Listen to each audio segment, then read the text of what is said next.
Thousands of miles from the frosty streets of St. Petersburg, this is a new hub for Russia's infamous trolls. A CNN investigation has found that Accra, Ghana, was the launch pad for an online operation to stoke racial tensions and stir up social unrest in the U.S. ahead of the 2020 election. On Twitter, Facebook, and Instagram, hundreds of accounts churned out posts about issues such as racism and police brutality in the U.S. For months now, we've been investigating this network of trolls targeting African Americans, and now we've actually come here to Ghana to try to get the full story. In the run-up to our journey, we had discovered that all of the accounts were connected to an NGO called Eliminating Barriers for the Liberation of Africa, known as EBLA or EBLA. Looking at the website, it was clear something was off. Parts of it still had dummy text. It was impossible to make an actual donation. And most mysteriously, one of the photographs had a Russian file name. Though the group claimed to be focused on issues like poverty in Ghana, its employees posted almost exclusively about the U.S. Some used incendiary language. America's descent into a fascist police state continues. Someone needs to take that senator out. Often they posted on real U.S. groups, an attempt to gain legitimacy and build an audience. Many even implied they were in America. We all are sick and tired of the violence that's taking place in our communities. In reality, they were here, in a nondescript house on the outskirts of Ghana's capital. This is the compound where the operation has been based. There's no sign for an NGO. We're about an hour outside of the city, and you can see this is a very secluded residential area. And people here have been telling us that about 3 weeks ago, Ghanaian security services showed up here, raided the building, and no one's been back since. Sources in Ghana's national security tell CNN that all of EBLA's funding came from Russia. After the raid, the accounts went quiet for a few days. Then on Instagram, the group changed their handle names and started posting again. We're heading out now to meet one of the EBLA employees. They don't actually know the CNN is coming to this meeting, but we're desperately hoping they might be able to give us some more information about how the NGO works and who might be behind it. After some discussion about their safety, the employee agrees to talk to us, provided we keep her identity hidden. We sit down in a secure location. She tells us she was hired in September of 2019 and had no idea she would be working as a Russian troll. Tell me more about your training. So we were trained to use relevant hashtags. So if I'm posting about Black Lives Matter, I shouldn't add a hashtag about probably Beyonce. The 16 employees were each given different areas to focus on: racism, police brutality, feminism. Initially, your success is measured by the number of people you reach.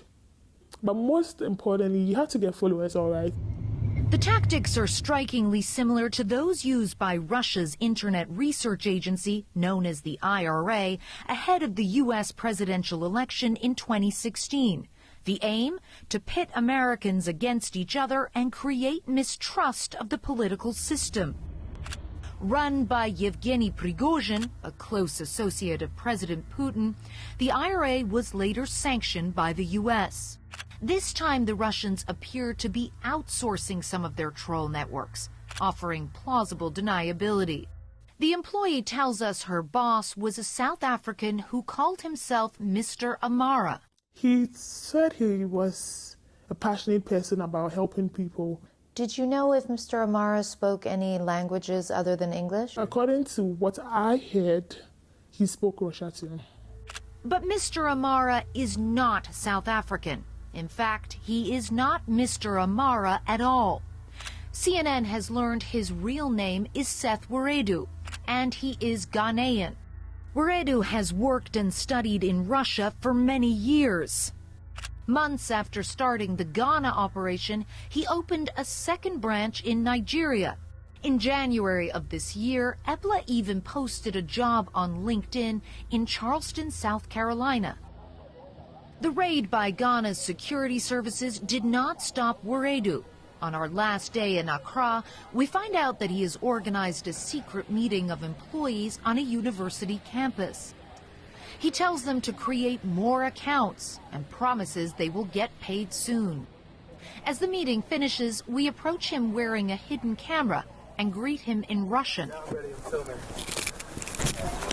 Извините, подождите, пожалуйста. Здравствуйте. Seth. Hi. Yeah. My name's Clarissa Ward. I work for CNN. Hey. Hi. How are you? I'm fine. I just had a couple of questions for you about Ebla Okay. and why you posted this job in the U.S. in Charleston, South Carolina. Oh, but it's actually so strange for someone to come and ask you about EVLA right now, so I don't know how much I can be of help to you. You're aware that there's a presidential election in November? No. You're not aware of that? I know there's one in Ghana. How long have you been working for the IRA, for the troll factory? What toll factory? In St. Petersburg, Russia. So, Well, I don't know what IRA is, so I can't say that I'm working for IRA. so why do you call yourself Mr. Amara and say that you're South African? I just think it's my own personal something. Everyone can call themselves anything that they want. Anyone can transform it into whatever they want. Yeah. I'm protected by God. Okay. I'm doing this for him. I'm doing this for my own people. So, But you're actually doing it for Russia, that's a big so statement you to might make want to right explain to God that there was a mix-up. He repeatedly denies running a Russian troll factory. And with that, our conversation ends. Here he comes. Moments later, we see Wuredu drive off in a red Mercedes. Wherever his money comes from, he seems to be doing well. The room where Ebla's trolls once sat now stands empty. But similar operations out there may be ramping up as efforts to influence the 2020 election continue. Clarissa Ward, CNN, Accra, Ghana.